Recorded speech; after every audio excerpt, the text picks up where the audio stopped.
Jeg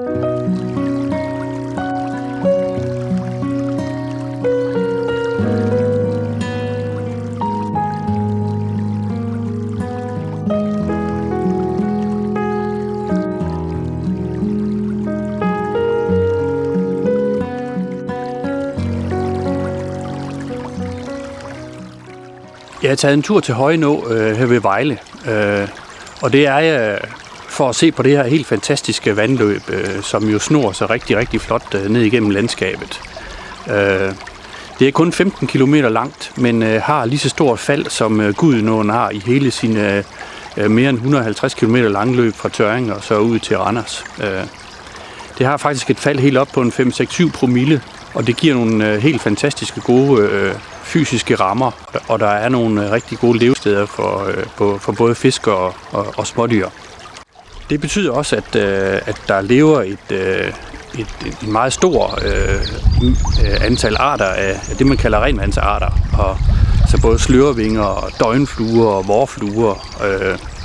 Og faktisk har jeg tænkt mig at prøve at se, om jeg kan finde den faktisk ret sjældne døgnflue, der findes her i Højenå.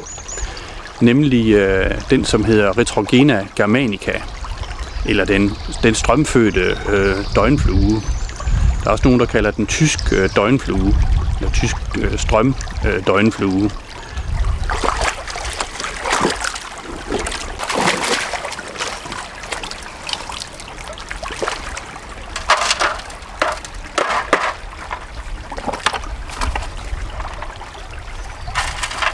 Nå, nu er det spændende at se, om der er gevinst.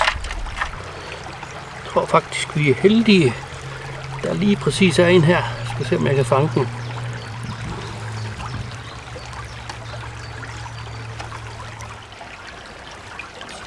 Lægger vi den lige over.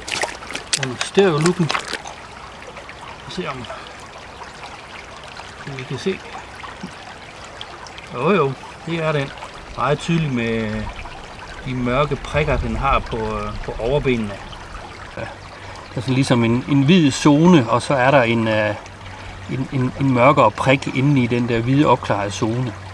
Så ser man også gællerne ned langs med siden på den. Det er sådan, at døgnfluerne, de får luft ved, at de femmer med deres udvendige gælder, som jo har en meget stor overflade. Jeg kan også mærke til de meget, meget store øjne, den har. Og det er jo sådan, at den her meget strømelskende døgnflue, den er sådan meget fladtrykt i det. Det vil sige, at den er meget, meget fint tilpasset det at leve i noget meget, meget hurtigt strømmende vand. De fleste vandløbsinsekter, de lever jo det største delen af deres liv nede under vandoverfladen. Det er sådan, at de voksne insekter, de parer sig jo på land hen ud på sommeren, og så lægger hunnerne deres æg ned i vandløbsbunden, og så ligger de hen over efteråret, hen over vinteren, hen over foråret, og æggene udvikler sig til larver og bliver til nymfer. Og så typisk her i foråret, så begynder de første af dem at klække og bliver så til voksne insekter. Og hvis vi kigger på den, som vi lige har kigget på, Retrogena germanica, eller den strømfødte døgnflue, så er et billede af den her, sådan som den ser ud som voksen insekt. Men der skal vi lige et stykke længere hen på sommeren, før at man kan se dem. Til gengæld så kan man se dem i tusindtal, ja 10.000-tal kan man se, at hvordan de sværmer hen over vandoverfladen i et forsøg på at finde mage, som de kan parre sig med. Og så lægger hunnerne så som sagt æggene ned i vandløbsbunden igen.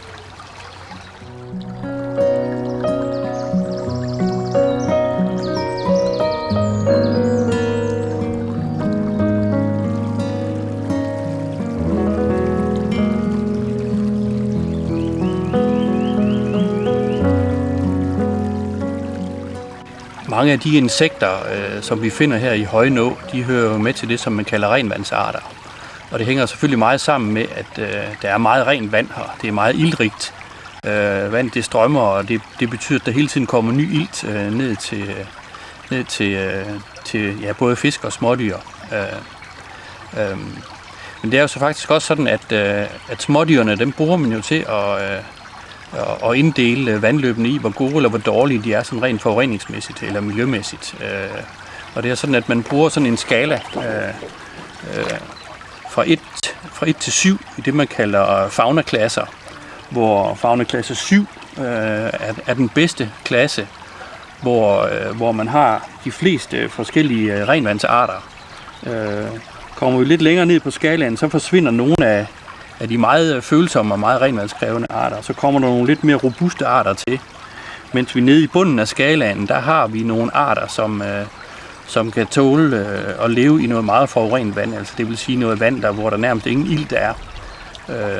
Og på den måde, der er man i stand til at inddele vandløbene i det, man kalder faunaklasser. Og kan fastsætte en miljøtilstand ud fra smådyrene. Det er en metode, der har været brugt i mange, mange år, og det er faktisk meget velfungerende og egentlig også meget lavteknologisk. Det kræver bare, at man har en køkkenketcher og en hvid bakke, så man kan kigge nærmere på smådyrene. Og så selvfølgelig det, at man har noget kendskab til smådyrene. Men det kan man jo selv kaste sig ud i. Gå en tur her langs med Højenå, det er helt fantastisk her i forårsmånederne. Høre vandet, det risler, og så bare nyde den fantastiske natur, der er herude i Højenådal.